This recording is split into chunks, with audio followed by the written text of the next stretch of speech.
Bé, doncs el nostre grup municipal presenta aquesta moció en col·laboració amb l'Associació Cornellà Sense Fronteres, entitat molt arrelada a la nostra ciutat i que fa una gran tasca d'acollida, integració i suport a les persones migrades. El padró municipal és el registre administratiu on consten els veïns i veïnes d'un municipi, tots i totes, independentment de la situació econòmica, laboral, administrativa en la que es trobin. L'empadronament, a més de ser un deure de totes les persones presents al municipi i pels ajuntaments, permet a la ciutadania accedir als serveis públics bàsics, com ara l'educació, la salut i els serveis socials, i els serveis especialitzats, com ara l'habitatge, l'escolarització, els subministraments energètics, l'arrelament, entre d'altres. Sense el padró, no poden disposar d'aquests serveis vulnerant els drets fonamentals. L'accés a l'habitatge actualment a la nostra ciutat i arreu del país suposa un repte enorme pel conjunt de la ciutadania.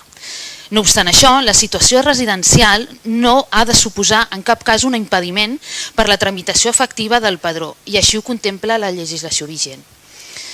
Per disposar del padró no és necessari disposar d'un contracte de lloguer o de compra. Moltes persones viuen en situacions residencials diverses, com pot ser en habitacions rellogades, barraques, al carrer o al cotxe.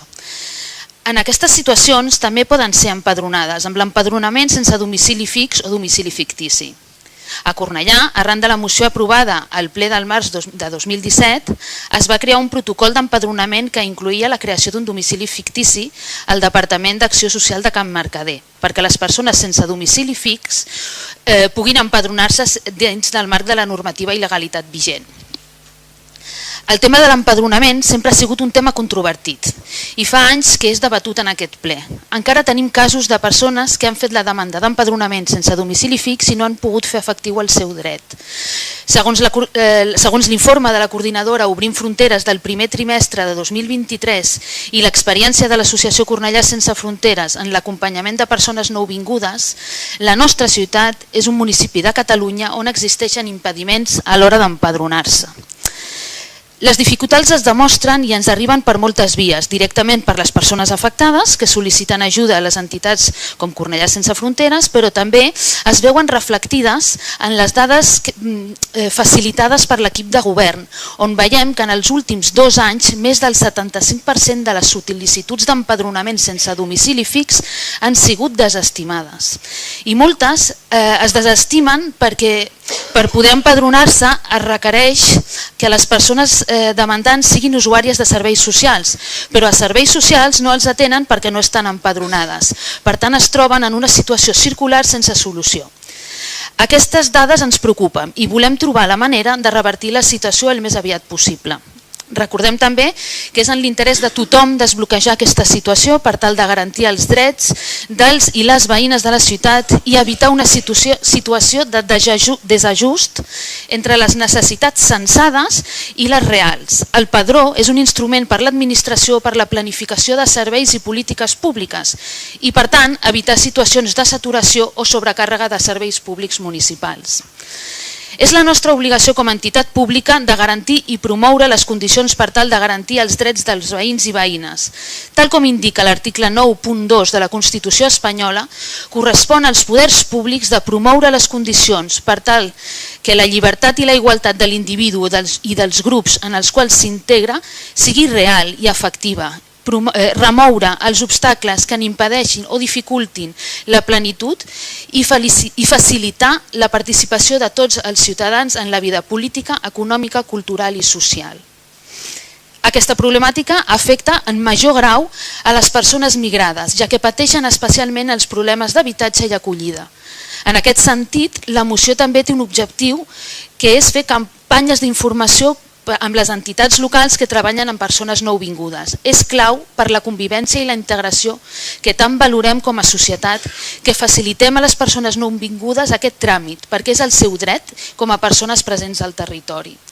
La moció que debatem avui fa la proposta de fer formacions al personal de l'Ajuntament i accions formatives sobre el dret al padró, així com estudiar la possibilitat d'ampliar les opcions de domicilis ficticis per tal de garantir una informació efectiva i de proximitat de les persones empadronades en aquesta modalitat. Proposem també ampliar la prova de la presència efectiva al municipi per les persones que es troben en situació de diversitat residencial, però que no necessiten forçosament de serveis socials amb altres vies com l'assistència a formacions, revisió de trajectes de la T-mobilitat o la sol·licitud de serveis sanitaris d'urgència o altres serveis socials i organitzatius comunitaris. L'accés universal al padró constitueix una primera garantia d'igualtat de drets, sovint insuficient però indispensable, i és una obligació de tots els ajuntaments donar-hi resposta i no deixar cap dels seus veïns i veïnes sense empadronament. L'objectiu d'aquesta moció és de treballar conjuntament per tal de reduir al mínim les sol·licituds de desestimació d'empadronament i fer de la nostra ciutat una ciutat orgullosa de la seva capacitat d'acollida i integració de tothom, vingui d'on vingui i tingui la situació que tingui. A la nostra ciutat hi cap tothom. I volem agrair especialment la tasca que fa Cornellà Sense Fronteres, altres entitats socials de la ciutat que donen suport i acompanyen els veïns i veïnes que a conseqüència de la perversió del sistema capitalista i l'especulació i les guerres es troben en situacions de vulnerabilitat i necessiten d'aquesta xarxa social tan valuosa. Moltes gràcies. Sí, gràcies. Abans de res, com a principi bàsic del debat en aquest espai, volem reafirmar que a la nostra ciutat no desapareixerà ningú per molt que ho intentem o que mirem cap a una altra banda. Recordem que l'acció municipal s'aplica a tots i totes els veïns de la ciutat, tinguin dret a votar o no, i que per tant s'hauria de governar en aquesta clau per tothom. A Cornellà no sobra ni molesta ningú. El que sí sobren són els discursos aporofòbics, racistes, antifeministes i que fomenten l'odi. Instem a les forces que es diuen progressistes en aquest consistori a aturar i mostrar el seu ferm rebuig a aquestes intervencions antidemocràtiques que atempten contra la dignitat i els drets fonamentals dels i les veïnes de la nostra ciutat. Per tant, això que quedi palès per les intervencions que puguin haver després de les que ja hem escoltat. En escoltar les intervencions de l'equip de govern semblaria que no hi hauria d'haver problema per l'empadronament a totes les persones que viuen al nostre municipi, ja que totes les possibles situacions en les que es troben recollides a la legislació vigent i els diversos governs del PSC i en els últims mandats amb els comuns afirmen no tenir incidències al padró i així ho han fet costat de paraula diverses vegades i ara mateix de nou. Malgrat tot, i segons l'experiència de l'Associació Cornellà Sense Fronteres i les respostes escrites que hem rebut dels plens de febrer i setembre 2023 en ple municipal, recordem que el 75% de les sol·licituds d'empadronament sense domicili fix són desestimades. Per tant, creiem que encara hi ha feina a fer i aquesta moció el que fa és estendre la mà per veure aquest 75% de les sol·licituds desestimades. L'obligació municipal és la de reflectir en un registre el padró i el domicili i les circumstàncies de totes les persones que viuen al nostre terme municipal.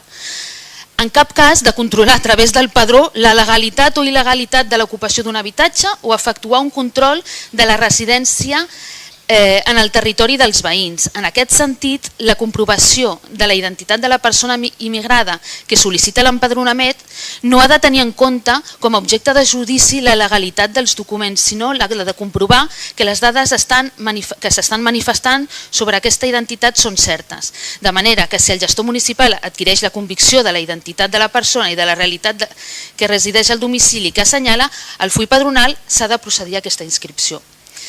També recordem que el fet de fer formació contínua de tots els treballadors i treballadores de l'Ajuntament és una tasca que només pot millorar la feina feta. En cap cas posem en dubte que els funcionaris intenten i ho fan el millor que poden, però hi ha una incidència que està documentada i mirar cap a un altre lloc és una irresponsabilitat política que com a entitat democràtica i al servei de la ciutadania no ens podem permetre, de veritat que no.